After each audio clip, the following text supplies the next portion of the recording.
लिखो। भारतीय प्रेस का मुक्तिदाता कहा जाता है, उसके आगे चालू करो। लिखिए 1851 में 1851 में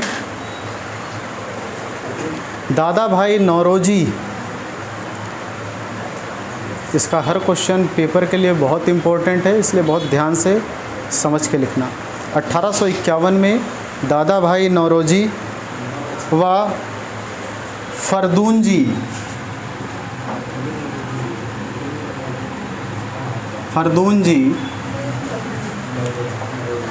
ने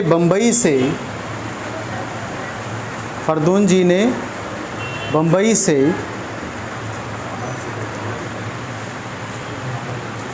राफ्त गुफ्तार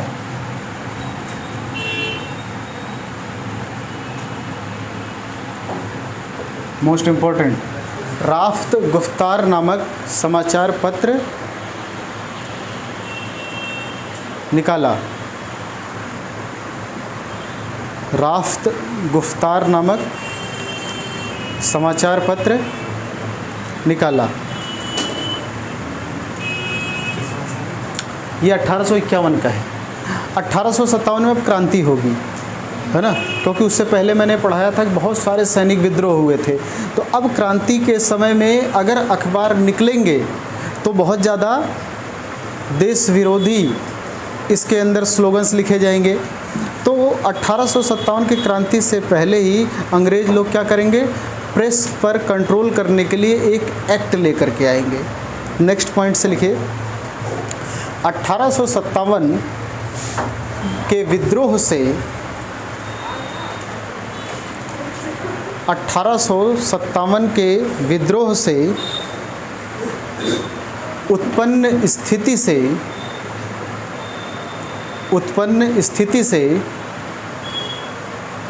निपटने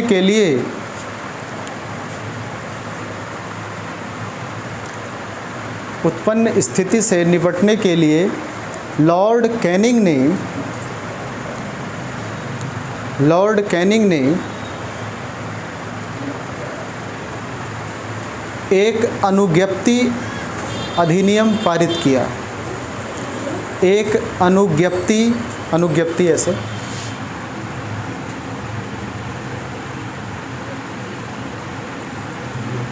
अनुज्ञप्ति अधिनियम पारित किया, जिसके अनुसार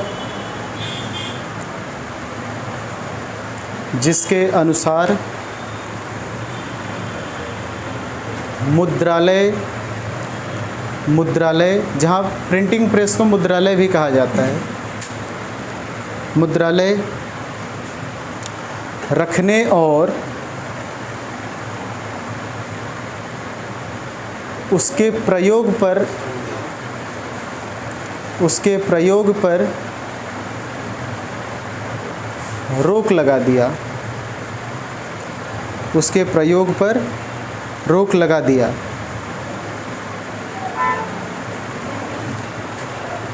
यह अधिनियम एक संकटकालीन व्यवस्था मात्र थी। एक संकटकालीन व्यवस्था मात्र थी जो केवल 1 वर्ष तक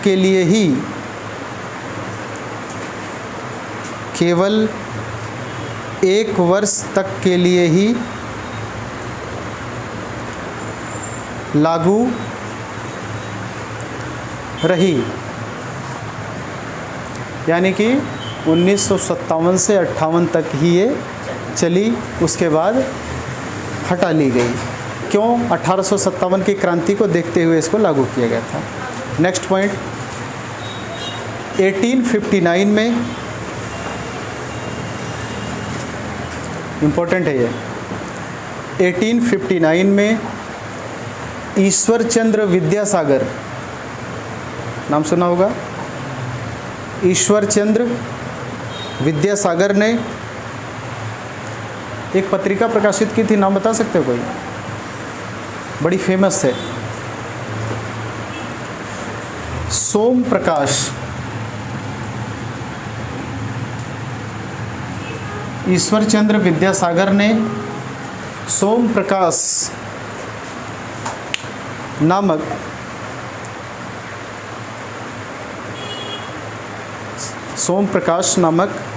साप्ताहिक पत्रिका,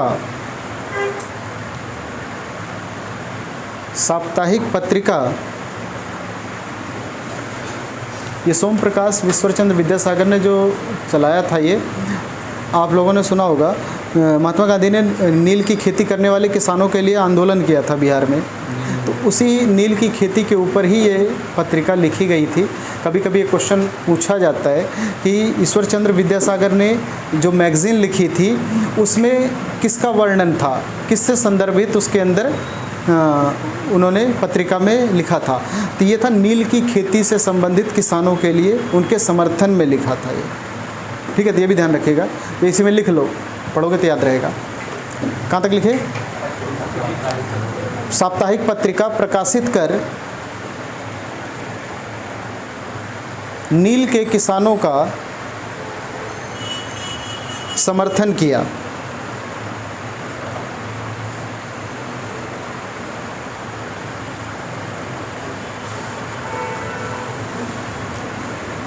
हो गया। नेक्स्ट पॉइंट, कुछ समय के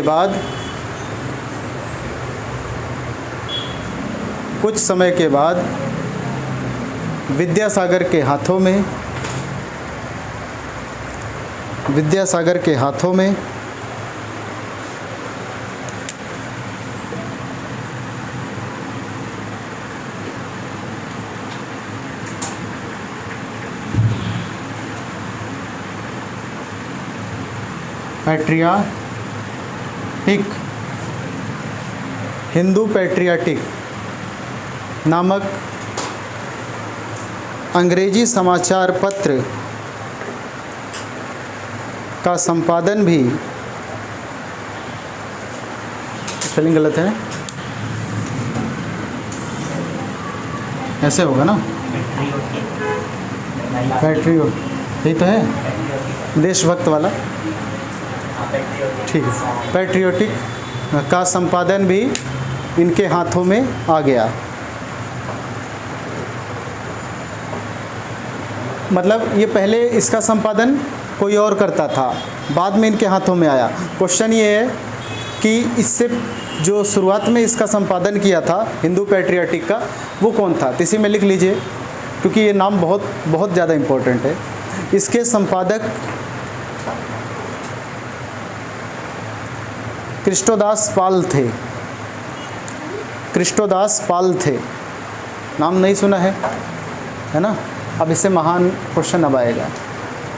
इसके संपादक कृष्णदास पाल, नहीं लिख पाओगे? हाँ, कृष्णदास पाल थे। अब एक नोट करके लिखना, इम्पोर्टेंट, लिखे, भारतीय पत्रकारिता का राजकुमार,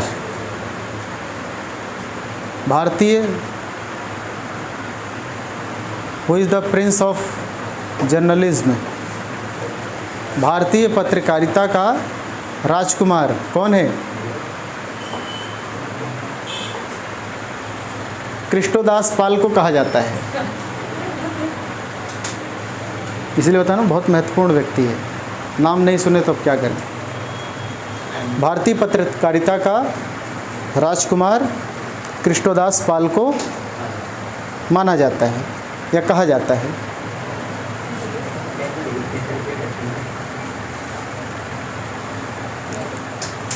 देखिए नेक्स्ट लाइन से, इसी काल में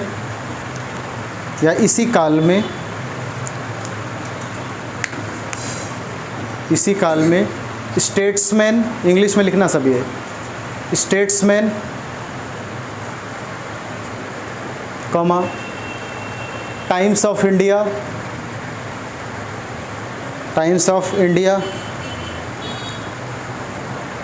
पायनीर,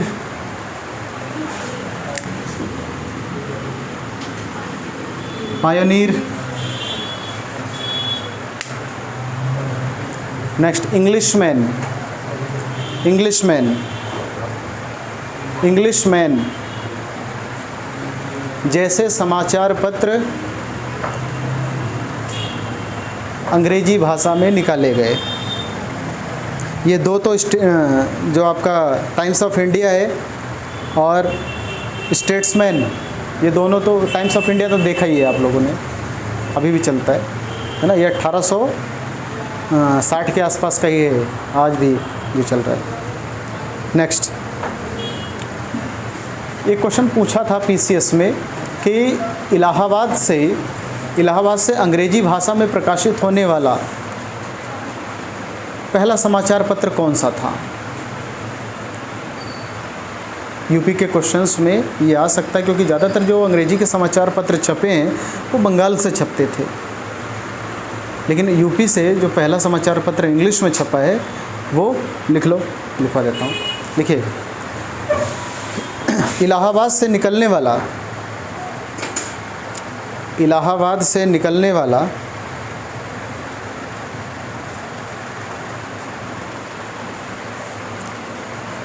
अंग्रेजों का समर्थन करने वाला,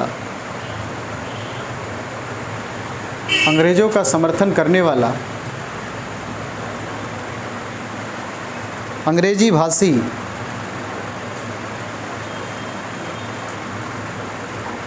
अखबार न्यूज़पेपर, अखबार पायोनीर, यही वाला पायोनीर के नाम से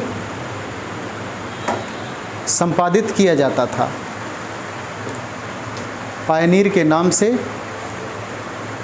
संपादित किया जाता था। हो गया। नेक्स्ट, 1867 का पंजीकरण अधिनियम,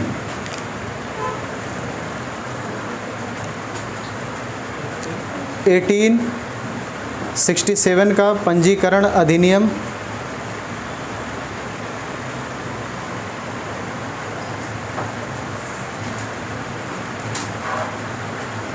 देखिए, चार्ल्स मेटकॉफ ने इसके ऊपर प्रतिबंध लगाए थे, है ना। कल की क्लास में मैंने बताया था, प्रेस के ऊपर प्रतिबंध लगा दिया गया था। और 1857 की क्रांति को देखते हुए 1857 की क्रांति को देखते हुए भी कुछ प्रतिबंध लगाए गए अभी हालिया समय में, ठीक है। दादा भाई नौरोजी ने जो समाचार पत्र राफ्त गुफ्तार चालू किया, उसके जस्ट बाद ही ये लगा दिए गए थे 1 साल के लिए, ठीक है। तो अब इसको हटा दिया जाएगा, समझ गए। तो लिखिए 1867 में 1867 में हाँ 1867 का पंजीकरण अधिनियम चार्ल्स मेटकॉफ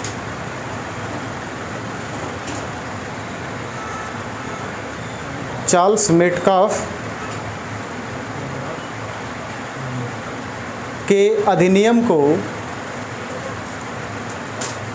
परिवर्तित कर दिया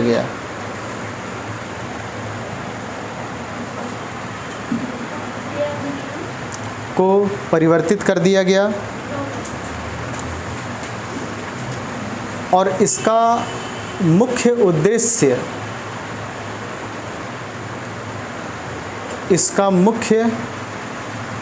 उद्देश्य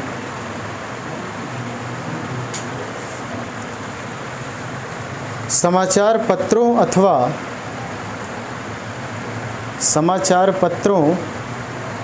अथवा मुद्रालयों को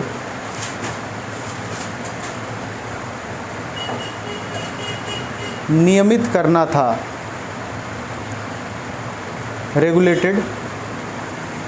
नियमित करना था, जिसके अनुसार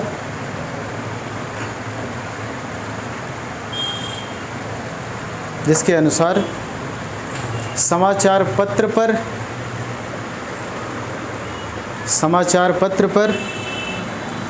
मुद्रक, कौमा प्रकाशक, कौमा मुद्रक स्थान,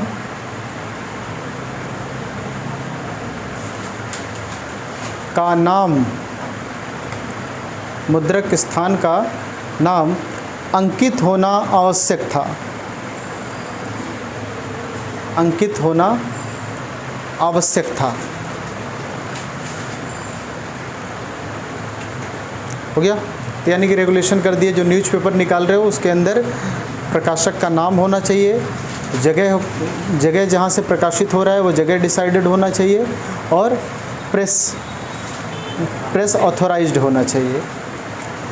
एक अखबार और है, लिखिए मोतीलाल बोस, मोतीलाल नेहरू नहीं, मोतीलाल बोस द्वारा अमृत बाजार पत्रिका, पत्रिका का नाम क्या है? अमृत बाजार। अमृत बाजार पत्रिका का प्रकाशन किया गया।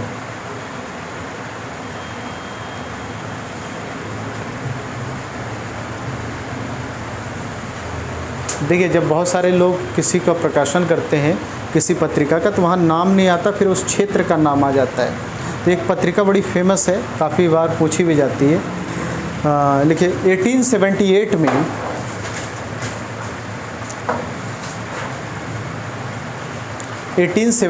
में मद्रास से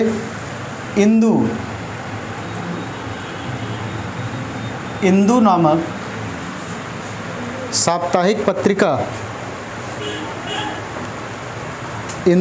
साप्ताहिक पत्रिका का प्रकाशन हुआ।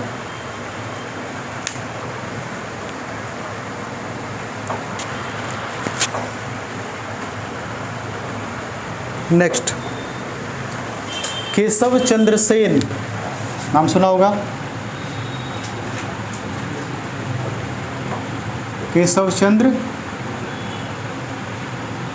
सेन, भारतीय प्रार्थना समाज है ना, इनके द्वारा। केशव चंद्र सेन ने सुलभ समाचार, इन्वर्टेड कॉमा में, सुलभ समाचार नामक समाचार पत्र का प्रकाशन किया।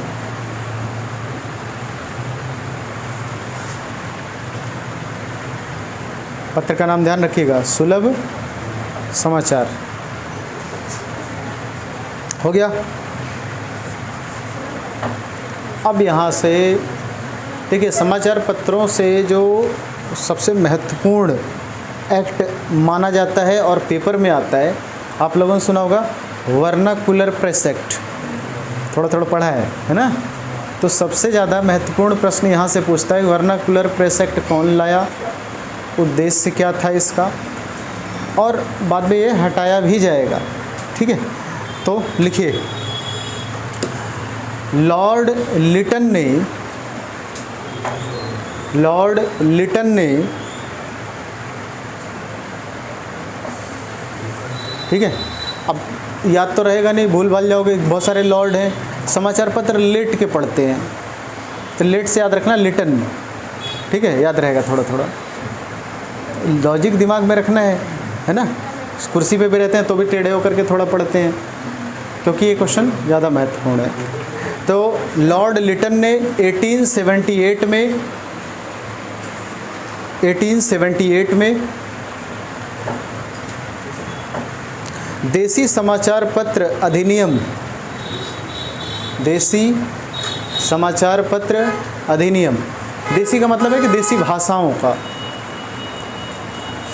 देसी समाचार पत्र अधिनियम ब्रैकेट में लिखेगा, इसका दूसरा नाम है वर्नाकुलर प्रेस एक्ट, इस नाम से ज़्यादा फेमस है ये। हिंदी में इसका नाम है देसी समाचार पत्र अधिनियम, इंग्लिश में इसको बोलते हैं वर्नाकुलर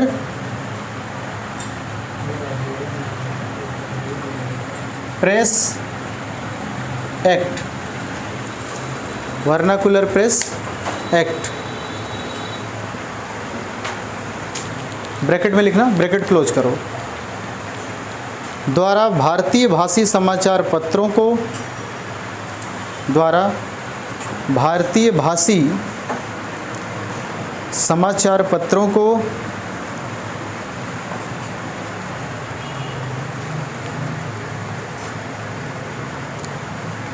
अधिक नियंत्रण में लाने का प्रयास किया,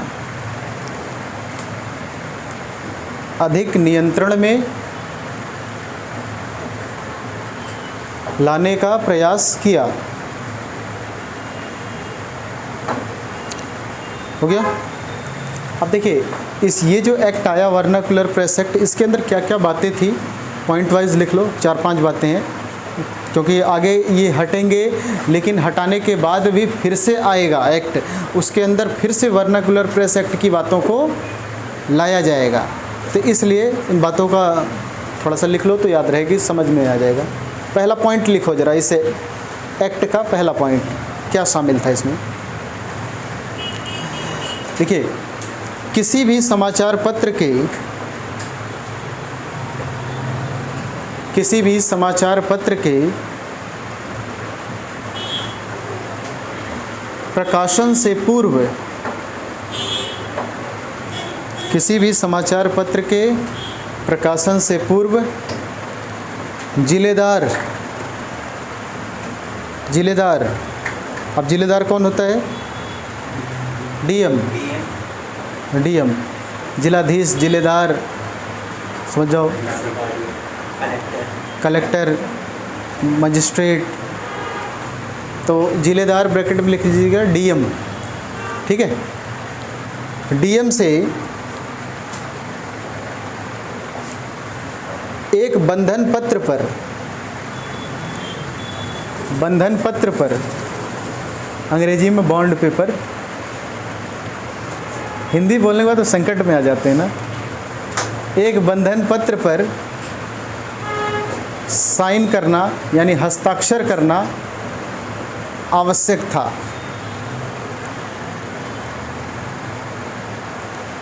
आपको बॉन्ड करवानी होगी। अब बॉन्डिंग में कुछ सीमा शर्तें होंगी, है ना। साइन मारने का मतलब है कि उनके कुछ रूल रेगुलेशंस को आपको मानना पड़ेगा। तो रूल्स क्या थे, सेकंड पॉइंट लिखिए, उन्हें वचन देना होता था। नेक्स्ट पॉइंट में, उन्हें वचन देना होता था, प्रॉमिस करना पड़ता था। प्रॉमिस और वचन में फ़र्क है, समझ रहे हो। अब हिंदी और अंग्रेजी का फ़र्क है, उसी से थोड़ी दहशत वाली, जैसे कसम है ना, वचन, कसम, प्रॉमिस, सौगंध है, सब एक ही चीज़ है ना। प्रॉमिस थोड़ा हल्का फील होता है, प्रॉमिस करो, है ना। एक होता है मम्मी की कसम खाओ, नहीं खाएगा, एक ही चीज़ है, लेकिन वहाँ डर जाएगा, नहीं, असर ज़्यादा है, बस है तो वही चीज़। प्रॉमिस तोड़ दो, लेकिन कसम, कसम बचपन में मम्मी कसम, वो नहीं खाएगा भले कुछ हो जाए।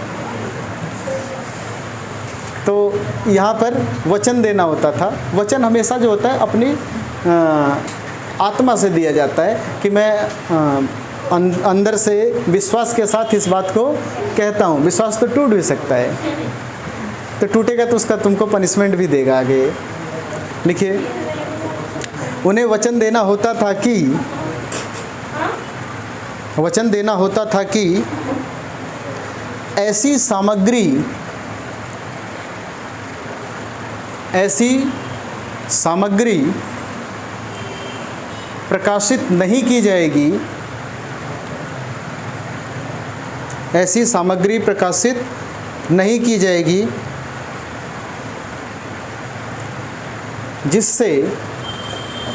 जिससे लोगों में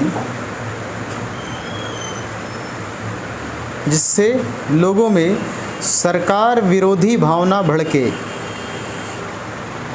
सरकार विरोधी भावना भड़के।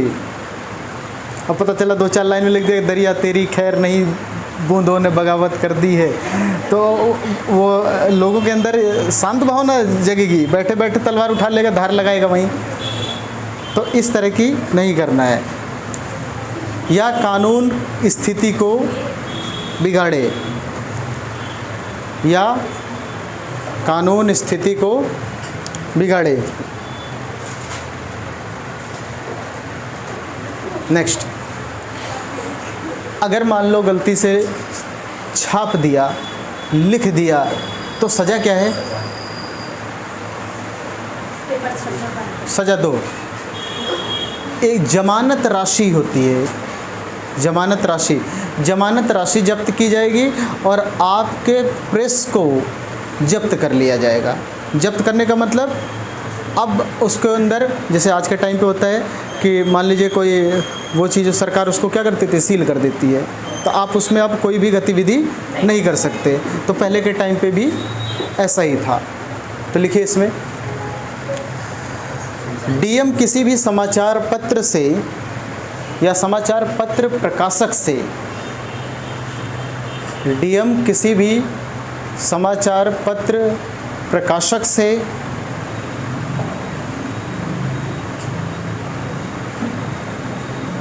जमानत राशि की वसूली कर सकता था। जमानत राशि की वसूली कर सकता था और मुद्रालय को, अब प्रेस पढ़े हो हिंदी में तो मुद्रालय पहली बार ही आंखों के सामने आ रहा है ना। आज तक गाड़ी के पीछे लिखा होगा प्रेस, तो वही प्रेस को हिंदी में मुद्रालय कहा जाता है। ठीक है, हाँ मीडिया वाला, वो भी तो छापते हैं, नहीं छापते हैं? अरे भाई न्यूज़ नहीं छपती है, बहुत सारे ऐसे हैं जो न्यूज़पेपर भी है उनका और न्यूज़ चैनल भी है। तो हाँ,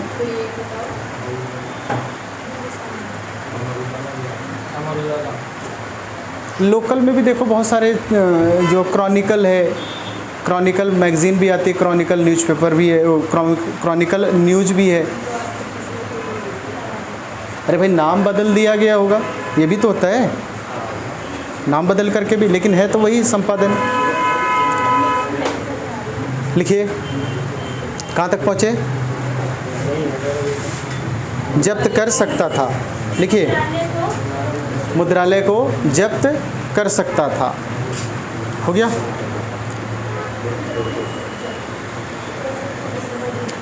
नेक्स्ट पॉइंट है, अब देखिए ये काम कौन कर रहा है? सारा डीएम। लेकिन डीएम के खिलाफ कोई कार्रवाई नहीं कर सकते आप, ये भी इसके अंदर एक्ट का हिस्सा था। तो ये भी लिखो ज़रा, डीएम पर या डीएम के विरुद्ध ऐसे लिखो, डीएम के विरुद्ध कोई कार्रवाई, लिख लो, कोई कार्रवाई की अपील दायर नहीं की जा सकती थी।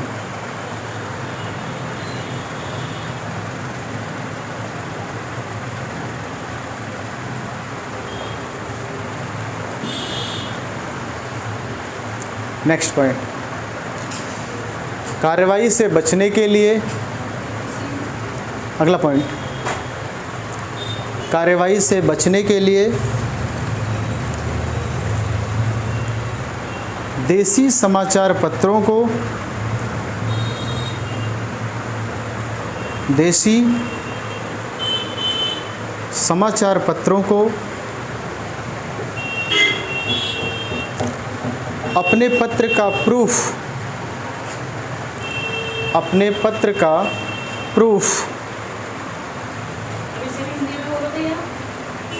सबूत,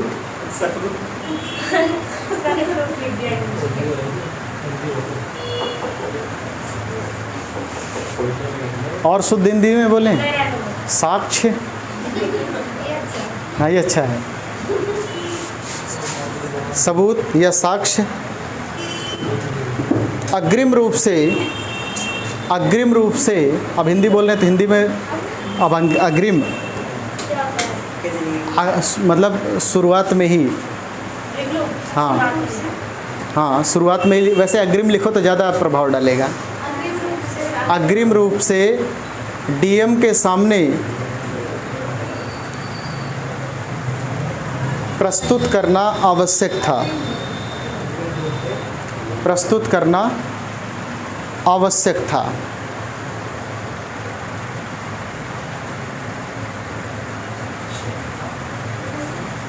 तो ये पांच एक्ट देख रहे हो। 5 एक्ट से बहुत ज़्यादा हद तक इन्होंने क्या किया, प्रेस पर कंट्रोल कर लिया। जैसे पहले में बोला गया कि आपको कोई भी ऐसी सामग्री नहीं छापनी है जिससे लोगों के अंदर देश विरोधी भावना भड़के। कुल मिलाकर यही कहना चाह रहे हैं। दूसरा, डीएम के साथ बॉन्डिंग पेपर पर साइन करना होगा। तीसरा, डीएम आपके प्रेस को जब्त भी कर सकता है अगर ऐसा कुछ करते हैं तो, ऊपर से पेनल्टी भी लगा सकता है। उसके बाद जो पेनल्टी लगा रहा है उस डीएम के ऊपर आप ये अपील नहीं कर सकते हैं कि ये हमसे ईर्ष्या की भावना से हमारे प्रेस एक्ट को इन्होंने बंद किया है। कोई अपील ही नहीं हो सकती डीएम के खिलाफ। उसके बाद नेक्स्ट ये है कि हिंदी भाषी पत्रों को सबूत के तौर पर डीएम के सामने सामग्री को भी सबूत के तौर पर दिखाना होता था कि देखिए हम कोई ऐसा कंटेंट नहीं छाप रहे हैं जो सरकार विरोधी हो। ठीक है, तो इतने सारे एक्ट के बाद इसका भारतीयों ने एक नाम दिया है, वो नोट करके लिखिएगा ज़रा। इस एक्ट को मुंह बंद कर देने वाला एक्ट भी कहा जाता है। इस एक्ट को मुंह बंद कर देने वाला एक्ट भी कहा जाता है। हो गया, तो भारतीयों का मुंह इसके द्वारा ठीक ठाक बंद कर दिया गया। तो अब इसका बताइए उपाय क्या है। क्या प्रेस जो देसी अखबार थे क्या छपना बंद कर दें? अखबार क्यों लाया गया? लोगों को बताने के लिए, जागरूकता फैलाने के लिए, राष्ट्रहित में जो बातें हैं और सरकार विरोधी बातें धीरे धीरे पहुंचाने के लिए था। ये एक्ट तो पूरी तरह से देसी अखबारों पर लग गया। तो क्या किया जाएगा? भारत जुगाड़ू देश, रातों रात सारे देसी अखबारों ने पेपर अंग्रेजी में छापना चालू कर दिया। भाषा पर लगाए हो ना। और अगर अंग्रेजी भाषा की चेकिंग की जाएगी तो अंग्रेजी में तो आप भी छापते हो। अंग्रेजी में अंग्रेज़ों के भी अखबार छपते हैं। जो कुछ ऐसे हिंदुस्तानी अखबार भी थे जो अंग्रेज़ों के हिमायती थे, वो अंग्रेज़ी भाषा में छापते थे। तो अगर ये एक्ट अंग्रेज़ी भाषा पे लागू होता है तो फिर अंग्रेज़ी के जो अखबार छपे हैं वो भी इस दायरे में आएंगे, वो भी जाएंगे। तो जब सब जाएंगे तो हम भी जाएंगे, तो कोई दिक्कत नहीं है, जाने दो। तीनों ने क्या किया? सारा का सारा अंग्रेजी में छापना चालू कर दिया, पलट दिया। तो लिखो पहला ऐसा अखबार कौन था? उपाय नहीं डालना है, पॉइंट लिखो। इस अधिनियम के कारण, लिखो, कोई हेडिंग नहीं है, पॉइंट है।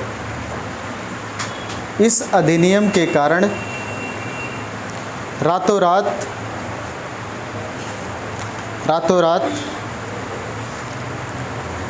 अमृत बाजार पत्रिका किसने छापी थी? हर बार पीछे भागो। केशव आराम से मिल जाता है। केशव प्रसाद ने केशव सेन ने कौन सा? केशव चंद्र सेन ने आसानी से तुम्हारे पास मौजूद है तो सुलभ तरीके से मिल जाता है, तो ऐसे याद रखो, है ना। तो अमृत बाजार पत्रिका मोतीलाल बोस ने, तो लिखिए ये पहली पत्रिका थी जो अचानक रातों रात बंगाली से अंग्रेजी में बदली। लिखिए सारे भारतीय नहीं पढ़ पाएंगे, अखबार बंद करने से अच्छा है कम से कम कुछ तो पहुँचे, तस्वीर से ही फीलिंग ले लेंगे। नहीं भाई, वो ऐसी तस्वीरों को छाप देंगे गुस्से का, अच्छा कुछ मामला है, अंग्रेज मार रहा है, जहाँ कुछ नहीं कुछ तो जाएगा। और जो बुढ़े क्रिकेट देखते हैं, दांत नहीं है, हिंदी नहीं बोल पाते हैं, लेकिन अंग्रेजी का जब उनका कमेंट्री आता है तब समझ जाते हैं कि नहीं छक्का मारा है, शोर से ज़्यादा तेज चिल्ला रहे हैं तो कुछ हुआ, होता है कि नहीं होता। तो कुछ तो व्यवस्था करनी होगी। लिखो, इस अधिनियम के कारण रातों रात अमृत बाजार पत्रिका ने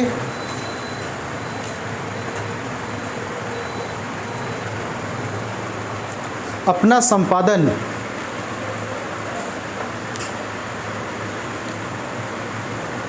बांग्ला भाषा से अंग्रेजी में छापना शुरू कर दिया। अंग्रेजी भाषा में छापना शुरू कर दिया।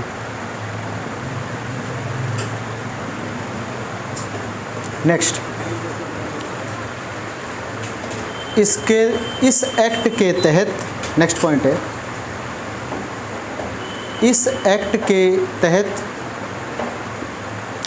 सोम प्रकाश, किसका प्रकाशन है? ईश्वर चंद्र विद्यासागर। भूल अभी लिख रहे हो, लिखते मतलब अब आगे पता नहीं कैसे रखोगे भाई। सोम प्रकाश ईश्वर चंद्र विद्यासागर ने लिखा। तो इस एक्ट के तहत सोम प्रकाश कमा इंडियन मिरर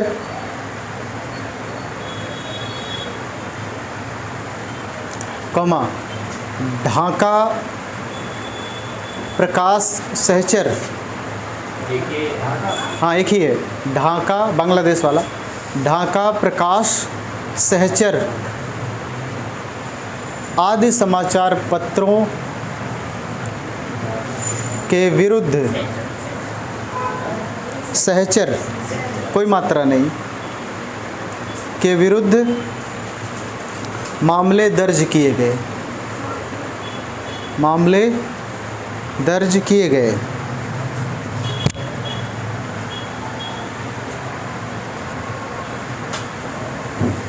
लिखिए नेक्स्ट पॉइंट। अब कुछ इसके ऊपर जो प्रतिबंध लगे हैं, एक भारत के सचिव आएंगे वो इसको कम ज़रूर करेंगे। लिखिए, सितंबर 1878 में, सितंबर 1878 में,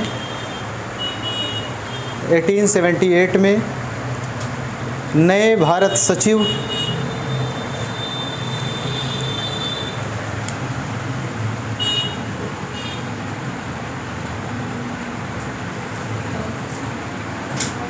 लॉर्ड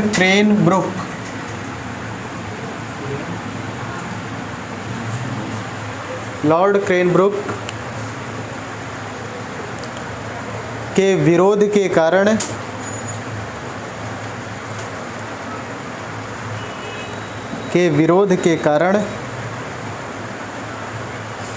पत्रेक्षण की धारा हटा ली गई।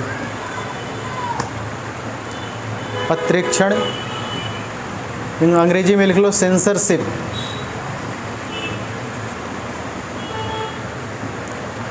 हिंदी इतनी जटिल है, घबरा जाते हो। सेंसरशिप से थोड़ा सा, हाँ अपने देश की है। पत्रेक्षण की धारा हटा दी गई। अब देखिए, जो लॉर्ड रिपन था वो काफ़ी उदारवादी गवर्नर रहा है, ठीक है। तो ये क्या करेगा, अब आकर के वर्नाकुलर प्रेस एक्ट के जितने भी एक्ट हैं वो पूरा का पूरा रद्द कर देगा। लिखिए, अगले गवर्नर जनरल, हाँ, अगले गवर्नर जनरल लॉर्ड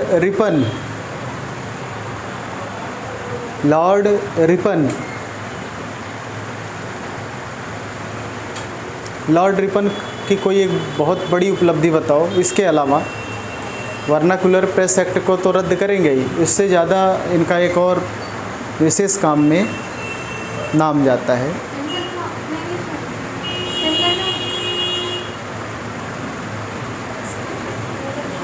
महत्वपूर्ण पूछ रहा हूँ। जनक कहा जाता है इन्हें।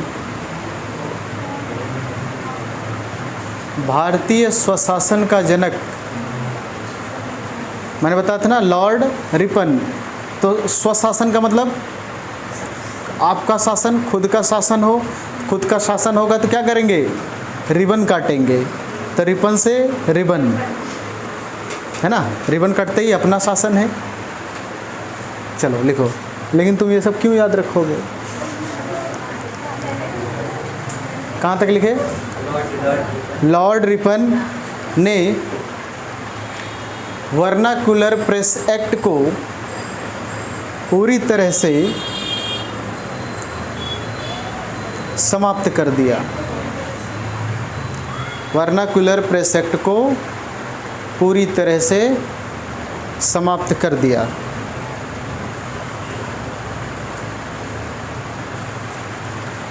नेक्स्ट,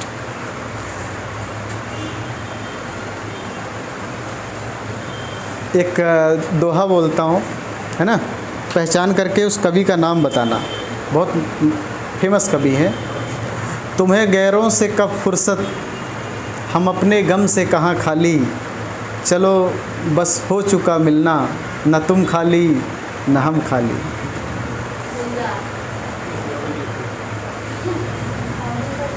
मैं मिर्ज़ा गालिब नहीं हूँ, ये किसी की विशेष पंक्ति है। बहादुर शाह जफर यहाँ आकर के प्रेस छापेंगे। देखिए, भारतेंदु हरिश्चंद्र का नाम सुना होगा आप लोगों ने, है ना, आधुनिक हिंदी के जनक कहे जाते हैं। लिखिए, भारतेंदु हरिश्चंद्र ने,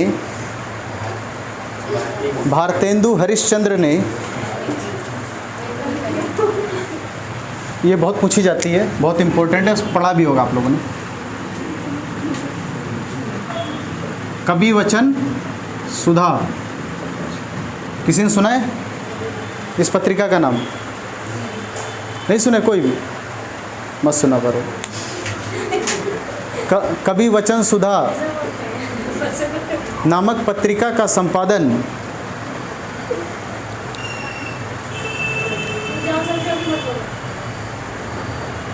कवि वचन सुधा नामक पत्रिका का संपादन हिंदी भाषा में किया। किस बोली के ये रचनाकार थे?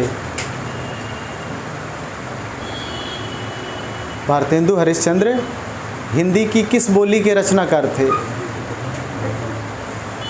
अब ये क्या होता है, हिंदी तो हिंदी ही होती है। हाँ, हिंदी खड़ी बोली के रचनाकार थे, वही एक ही पता है उसे। हाँ, अवधि, ब्रज, अच्छा है। यूपी बोर्ड वालों को नहीं पता हो तो बहुत गलत बात है, क्योंकि ठीक ठाक इनको गद्य में भी पढ़ने को मिलता है। और भारत का इतिहास उत्तर प्रदेश बोर्ड में पहले आता था, है ना, 5 नंबर का हिंदी का इतिहास पूछता था, तो वहाँ खूब याद किया होगा आप लोगों ने। अच्छा, तो ये गुस्सा क्यों रही है इतना? पढ़ना तो फिर भी पड़ेगा। लिखिए, कवि वचन सुधा पत्रिका का संपादन किया। नेक्स्ट पॉइंट, 1872 में, 1872 में, अरे लिख लो भाई, हरिश्चंद्र की है, वो हटाया गया है, ये हरिश्चंद्र की मैगजीन्स है। 1872 में मैगज़ीन का नाम ही है हरिश्चंद्र मैगज़ीन, ये पूरा नाम लिखना, हरिश्चंद्र मैगज़ीन और इन्वर्टेड कॉमा में, नामक पत्रिका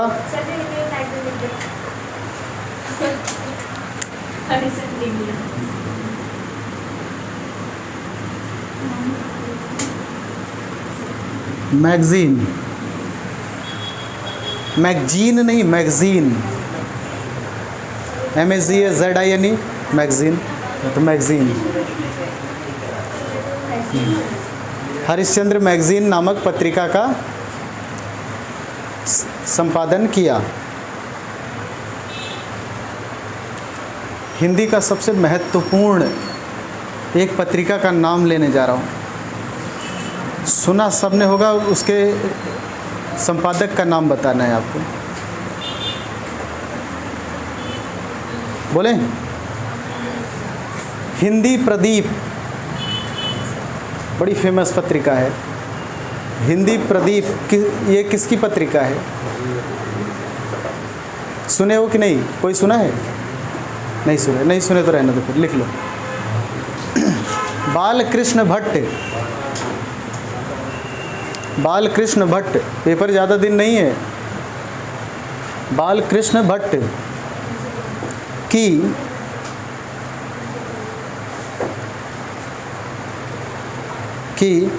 हिंदी प्रदीप,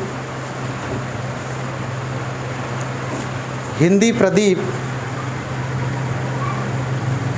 एक राष्ट्रवादी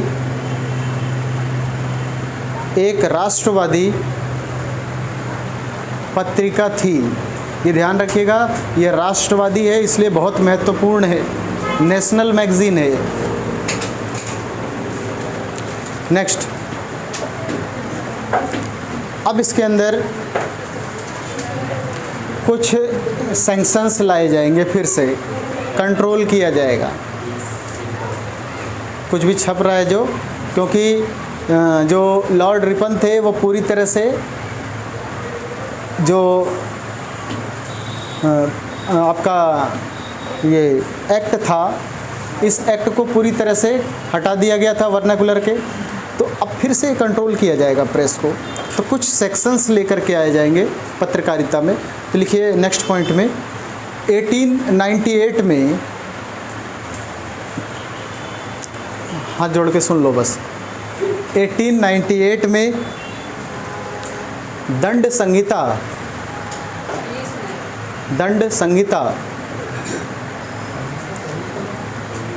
153A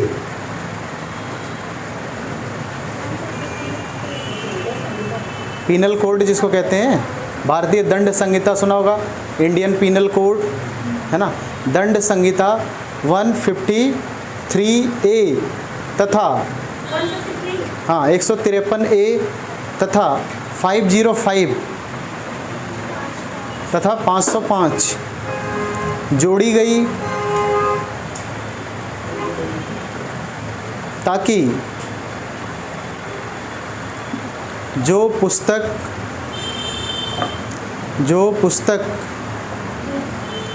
समाचार पत्र सेना में असंतोष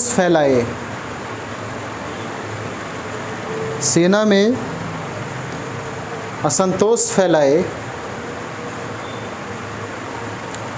या किसी व्यक्ति को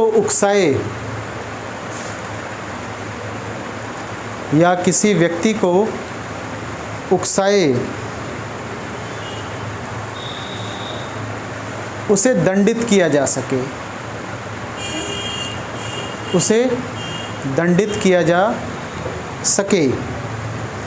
ये तो 107 में है ना? किसमें? ये देश आज़ाद नहीं हुआ है, इस बात का विशेष ख्याल रहे। तो वो तो 1830 वाला है ना, इंडियन पेनल, सॉरी 1860 का। है, लेकिन ज़रूरी थोड़ी है कि हम अंग्रेज़ों का पूरा रख लिए हैं। भाई 1935 का भारत शासन अधिनियम जो था उसमें से बहुत सारी चीज़ें हमने भारतीय संविधान का हिस्सा काफ़ी ज़्यादा बनाया है। लेकिन प्रेस की आज़ादी आज आपको किस में मिलती है? भारतीय प्रेस की स्वतंत्रता भारत के किस आर्टिकल का हिस्सा है?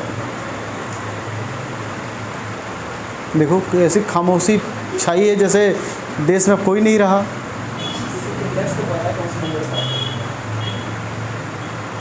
नीरज, प्रेस की स्वतंत्रता भारत की किस आर्टिकल का हिस्सा है अभी आज के आज़ाद भारत की?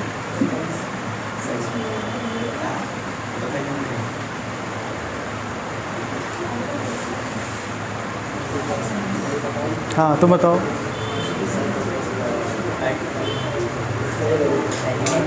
ना मोंटी,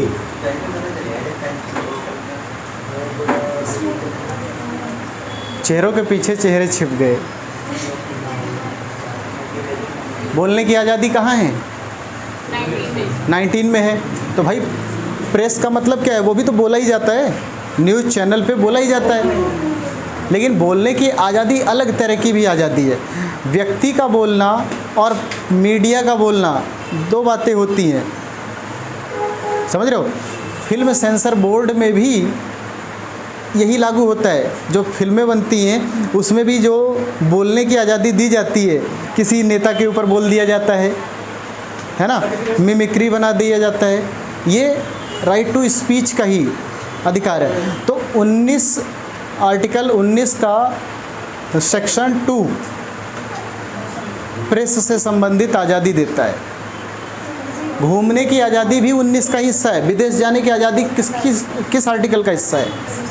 19 का ही है। अब बोलने का मतलब ये नहीं कि आप किसी के साथ में हेट स्पीचिंग करें, शायद थाने के सामने जा कर के थाने वालों को गाली दें कि राइट टू स्पीच का अधिकार है हमें, समझ रहे ना? तो उनके पास भी है।